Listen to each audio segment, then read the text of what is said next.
امام ربانی مجدد الفسانی حضرت شیخ احمد فاروقی سرہندی رحمۃ اللہ علیہ کے آستانے پر آپ کی حاضری کراتے ہیں۔ یہ آپ اپنی اسکرین پر مین گیٹ دیکھ رہے ہیں۔ حضرت امام ربانی کے آستانے کا جو مین گیٹ ہے، اس میں بہت سارے کمرے بھی بنے ہوئے ہیں جس میں اس زمانے کے لوگ آ کر کے ٹھہرتے تھے، اور آج بھی زائرین کے ٹھہرنے کا یہاں پر انتظام ہے۔ تو امام ربانی کی شخصیت سے آپ کا تعارف بھی کراتے ہیں۔ حضرت امام ربانی مجدد الفسانی عوام و خواص میں تو مجدد الفسانی کے نام سے مشہور ہیں، لیکن آپ کا اصل نام احمد ہے، اور آپ کے والد محترم کا نام حضرت شیخ عبدالاحد چشتی رحمۃ اللہ علیہ ہے۔ سن 1007 ہجری اور 1598 ہجری آپ کے والد کا زمانہ ہے۔ حضرت شیخ عبدالاحد چشتی رحمۃ اللہ علیہ اپنے زمانے کے بہت عظیم عالم دین تھے، اور آپ کا سلسلہ نسب سیدنا عمر بن خطاب رضی اللہ تعالیٰ عنہ تک پہنچتا ہے۔ اسی وجہ سے امام ربانی کو فاروقی کہا جاتا ہے۔ حضرت امام ربانی کی ولادت سے پہلے بشارت بھی ہوئی، اور واقعہ کیا ہے کہ حضرت خواجہ عبدالاحد نے ایک بار خواب دیکھا کہ ہر طرف تاریکی پھیلی ہوئی ہے، یعنی اندھیرا ہے،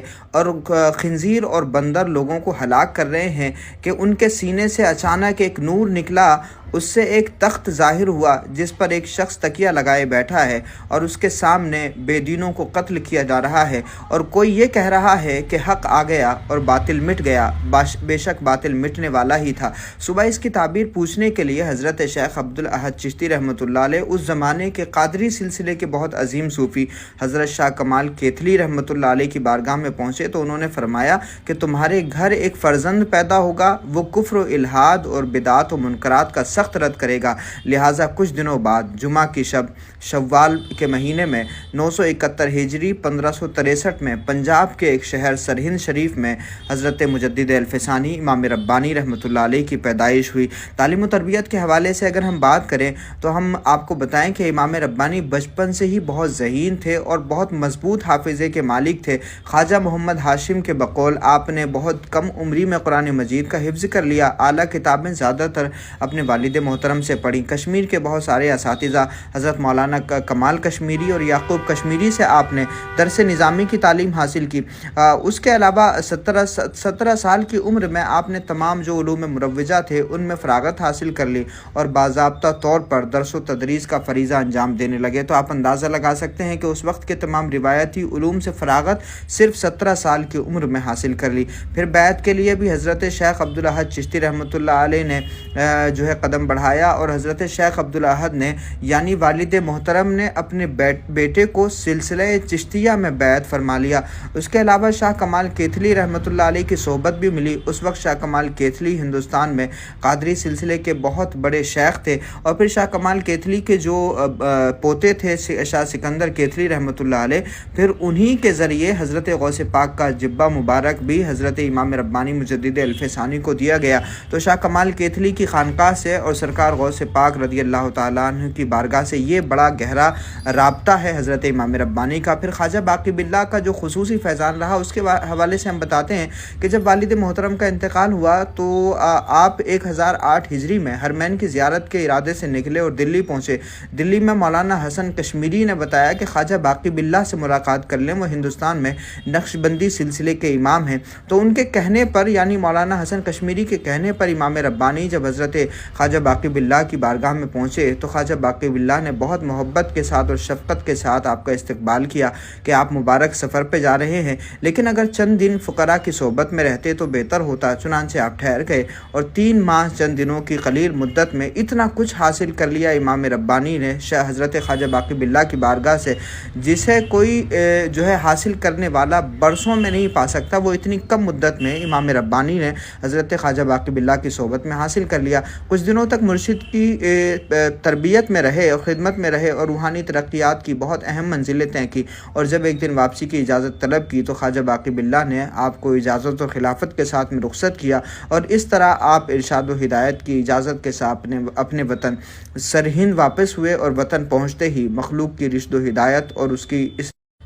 کی اصلاح کا کام کیا۔ لاہور کا تبلیغی سفر بھی حضرت امام ربانی نے فرمایا ہے۔ آپ خود بیان کرتے ہیں کہ اپنے شیخ طریقت خواجہ باقی باللہ کی زندگی میں جب میں تیسری اور آخری بار دہلی پہنچا اور خواجہ کی خدمت میں حاضری دی تو انہوں نے فرمایا کہ مجھ پر ذوف کا غلبہ ہے، زندگی کی امید کم ہے، تم بچوں کے حالات سے باخبر رہنا۔ دہلی سے واپسی پر آپ سرہند پہنچے اور وہاں چند دنوں تک قیام کرنے کے بعد مرشد طریقت کے حکم کے مطابق لاہور تشریف لے گئے، جہاں تبلیغی فرائض کی انجام دہی کے ساتھ ساتھ تعلیم و ارشاد کا سلسلہ بھی شروع کیا۔ لاہور میں بڑے بڑے فضلاء اور علماء نے آپ کی بابرکت صحبت سے فیض اٹھایا اور اس طرح تقریباً 1010 سے 1012 ہجری تک لاہور میں حضرت امام ربانی نے قیام فرمایا اور اس دوران ایک دنیا آپ سے فیض پاتی رہی۔ حضرت امام ربانی کو جب یہ خبر ملی، لاہور میں تھے حضرت امام ربانی کے خواجہ باقی باللہ رحمۃ اللہ علیہ کا وصال ہو گیا ہے، تو امام ربانی دہلی واپس ہوئے، مزار پرانوار پر حاضری دی، پھر اہل خانہ کی تعزیت کی اور سرہند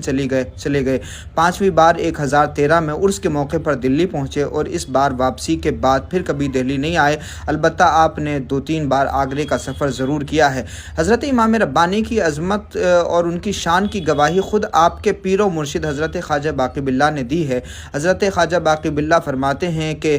خود حضرت خواجہ باقی باللہ نے امام ربانی سے فرمایا کہ میں نے ہندوستان کا ارادہ کیا تو دیکھا کہ ایک طوطی آ کر میرے ہاتھوں پر بیٹھ گیا، میں اس کے منہ میں اپنا لعاب ڈال رہا ہوں اور وہ اپنی چونچ سے میرے منہ میں شکر ڈال رہا ہے۔ اس تعلق سے حضرت خواجہ باقی باللہ نے اپنے پیر و مرشد شیخ خواجہ امکنگی رحمۃ اللہ علیہ سے پوچھا تو انہوں نے فرمایا کہ ہندوستان میں تم سے ایک شخص تربیت پائے گا جو دنیا کو بھی روشن کرے گا اور تجھے بھی اس سے کچھ حصہ ملے گا۔ اس کے بعد خواجہ باقی باللہ نے آپ سے فرمایا کہ وہ تم ہو۔ حضرت شاہ ولی اللہ محدث دہلوی رحمۃ اللہ علیہ فرماتے ہیں کہ مجدد الف ثانی سے ایک مومن اور متقی شخص کو ہی محبت ہوگی اور آپ سے بغض رکھنے والا یقیناً منافق ہوگا۔ کسی اور مشائخ کے نام کے ساتھ مجدد کے لقب کو ایسی شہرت نہیں ملی جتنی کہ آپ کے نام کے ساتھ مجدد لقب کو شہرت ملی ہے، بلکہ یہ تو آپ کے اصل نام احمد سے بھی زیادہ مشہور ہو گیا۔ اس کے بعد یہ کہنے کی گنجائش باقی نہیں رہتی ہے کہ آپ کا مقام و مرتبہ کیا تھا۔ حضرت امام ربانی کے معمولات بھی بڑے زبردست ہیں، کیونکہ حضرت امام ربانی نے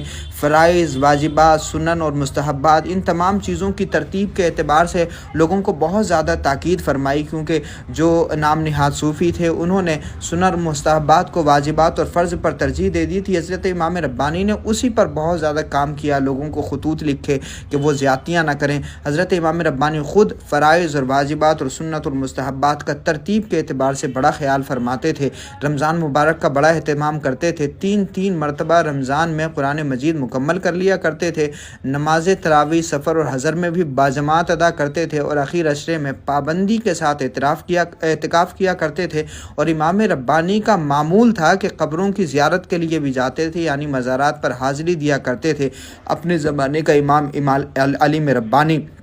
جس کو تمام لوگ مانتے ہیں، ان کا معمول یہ ہے کہ وہ خود مزارات کی حاضری کے لیے جایا کرتے تھے۔ اور پھر حضرت امام ربانی کا سنن اور مستحبات کے حوالے سے بھی یہ عمل تھا کہ فرض اور واجبات تو کبھی ترک نہیں ہوتے تھے، اس کے علاوہ سنن اور مستحبات کی ادائیگی میں حضرت امام ربانی بہت اہتمام سے کام لیا کرتے تھے۔ وصال مبارک پہلے سانس کی بیماری لاحق ہوئی، پھر بخار، اور یہ حالت تقریباً 1.5-2 مہینہ تک رہی، اور جس صبح انتقال ہوا اس سے پہلے رات میں معمول کے مطابق بیدار ہوئے، اطمینان سے وضو کیا، نمازیں ادا کیں اور خدمت گاروں سے فرمایا کہ تم لوگوں نے میری وجہ سے بڑی تکلیف اٹھائی ہے، اب آج سے یہ تکلیف ختم۔ بالآخر 28 صفر 1034 کو 63 سال کی عمر